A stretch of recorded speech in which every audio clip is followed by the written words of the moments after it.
Because it was you, episode 17, I was never good at sharing. He laughed like nothing could hurt him. And I hated how much I wanted to be the only one who made him sound that way. Chen sat hunched on the edge of the stone steps outside the library, elbows on his knees, hoodie up against the crisp late afternoon breeze.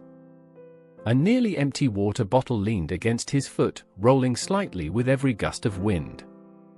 He didn't notice. His eyes were locked across the campus quad. There, beneath a half-bloomed cherry blossom tree that refused to surrender to the season, Wei stood laughing with Yuna, the student council girl. She poked at his shoulder with a rolled-up flyer, teasing him about something Chen couldn't hear. Wei ducked and laughed again, boyish and bright. His laughter. It always hit Chen like a soft punch. And this time, it knocked the wind out of him. He should have looked away. Should have minded his own business. But his gaze dragged back again and again, like it was tied to Wei by a string that wouldn't break. It wasn't even like they were doing anything. Yuna wasn't touching him in any inappropriate way. She was just talking, smiling, existing. And that was enough to make Chen feel like he was splitting in half. His hand clenched into a fist inside his hoodie pocket. It shouldn't matter. Wei could laugh with whoever he wanted. Could talk to 100 girls under 1,000 trees and it had nothing, absolutely nothing, to do with him. That's what he told himself. That's what he repeated, like a prayer or a lie. But watching Wei smile like that, for someone else, in a light that wasn't his, felt like a knife being slowly turned. He stood up too fast. The water bottle tipped over, rolled down the stairs, and clinked against the pavement with a hollow sound. He didn't pick it up. Didn't look back. He walked, fast, fists deep in his pockets, hoodie drawn tighter, as if he could outrun what he felt. Basketball practice that evening felt like torture. Chen's chest was tight, his movements jerky. He missed a layup he usually nailed in his sleep. His passes were sloppy. He fouled during a drill without realizing it. And when Wei jogged past him, shoulder brushing his just slightly, Chen snapped. He shoved him. Harder than necessary. Wei stumbled back, catching himself with one hand on the court floor. "What the hell?" he barked, looking up in disbelief. The court went quiet for a beat. Chen grabbed the ball from the ground and turned away. But Wei wasn't done. He followed, catching up quickly. "Seriously, what's wrong with you?" Chen kept walking. Nothing. Wei rolled his eyes and stepped in front of him. "You've been weird all week. Now you're shoving me in the middle of practice." "I said it's nothing." Wei crossed his arms. "Is this about Yuna?" That hit harder than it should have. Chen scoffed. "What, jealous?" Wei added with a smirk, but it didn't reach his eyes. Chen barked a bitter laugh. "As if I care who you flirt with." He threw the ball hard, too hard, into the hoop. It ricocheted off the backboard and slammed against the court fence, rattling loud in the heavy silence that followed. Wei didn't move. Didn't smile this time. He just looked at Chen. Long quiet. Searching. And Chen. He couldn't bear it. Because under that stare, he felt seen. Stripped bare. And if he stayed in that gaze one more second, something inside him might shatter. So he looked away first. Again. That night, the dorm room was quieter than usual. Wei lay curled on his bed, scrolling absently through his phone, face lit up by the soft glow of the screen. His sock had slipped halfway off, and his other leg was tucked beneath the blanket. He looked tired. Not sleepy, just drained. Chen sat at the desk, textbook open in front of him, but he wasn't reading. Not really. His eyes flicked up every few seconds. To Wei's profile. To the curve of his mouth, which wasn't smiling anymore. To his fingers, which weren't moving as much as they used to. And worst of all, to the space between them. That stupid, awful space that felt like a canyon. He wanted to say something. Anything. He could have joked. Asked about the flyer. Said the coffee machine ate his coin. But his throat was tight. His voice caught behind every bitter word he hadn't meant to say. And Wei didn't look up. Didn't poke. Didn't ask. That hurt more than anything. Because it meant he'd stopped expecting warmth from Chen. Even after everything. Even after that night. When the lights finally dimmed and Wei's phone went dark, Chen lay awake in bed. His eyes traced the ceiling, then shifted to the soft shadows across Wei's face. He looked peaceful. Not happy. Not playful. Just quiet. And for some reason, that silence made Chen ache. He turned to face the wall, biting down on his knuckles. He hated this. He hated the way he craved Wei's smile like oxygen. Hated the way it hurt to see it given freely to someone else. Hated that he didn't know how to earn it back. He closed his eyes, willing sleep to come. But it didn't. Only the weight of regret did. The way you still try. Even after I pushed him away, he still tried to make me smile. And I hated how much I didn't deserve it. The next morning, the sky was a dull gray, cloudy, moody, undecided.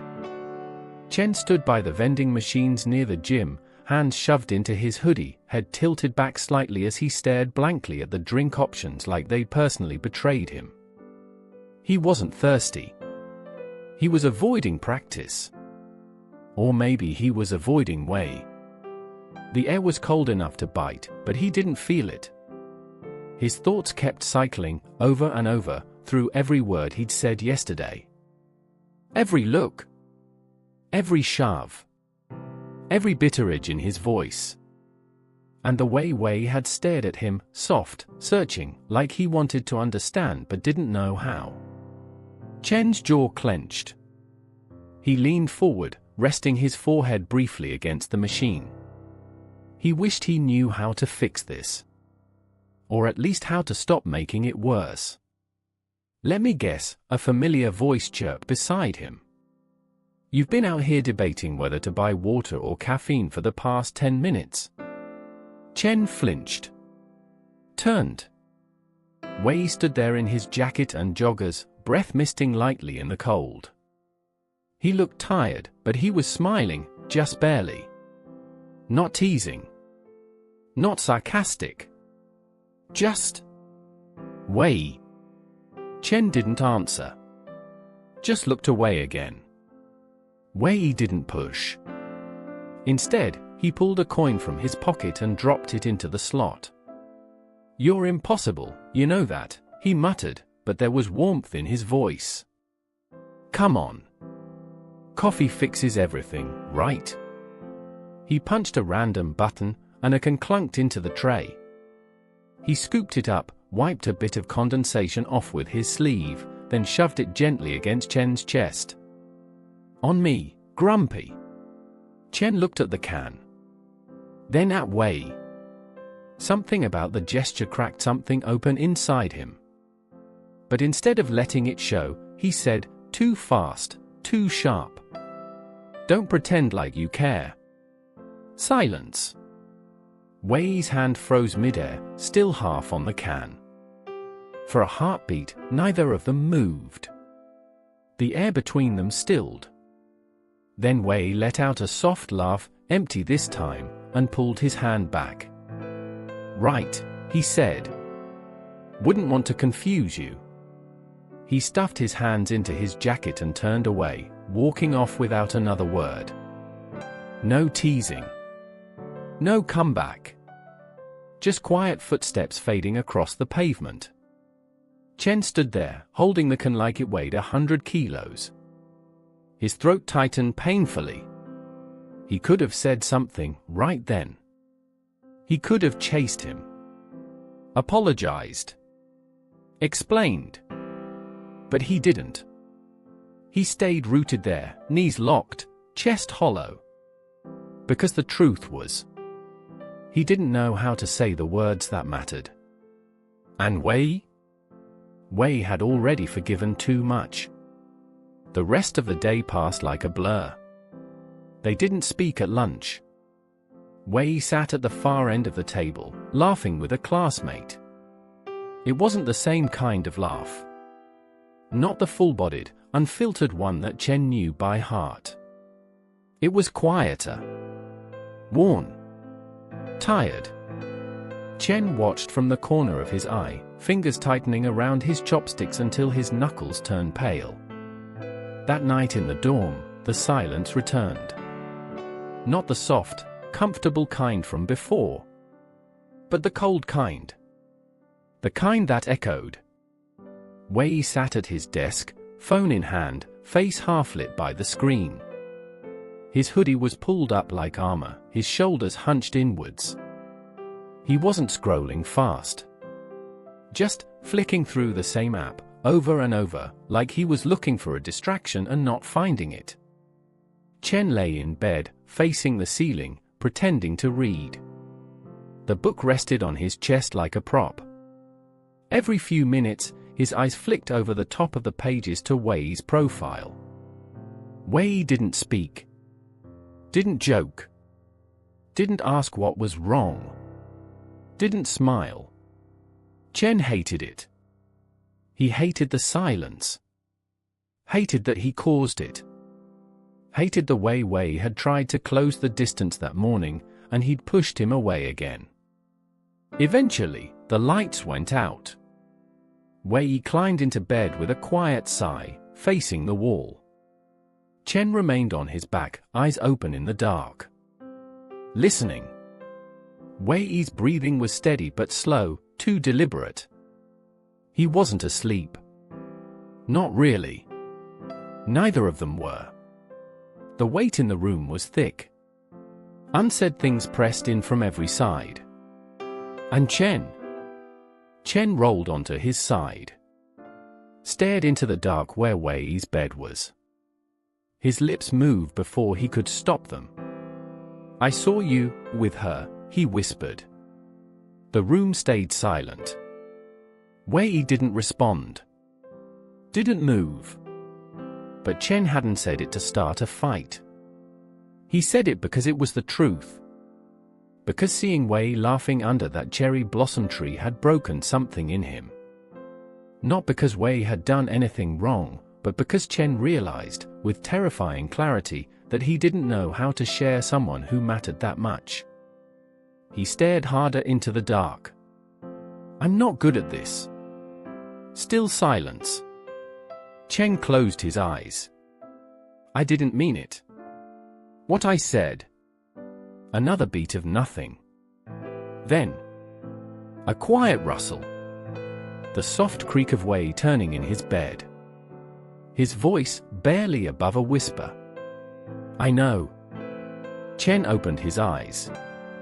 He couldn't see Wei clearly, just a faint outline. But something inside him loosened. Just a little. Because Wei, even now, still tried. Thank you for watching episode 17 of Because It Was You. If this story touched your heart, please remember to like, share, and subscribe. Your support means the world to us and helps more people discover this beautiful journey. See you in the next episode.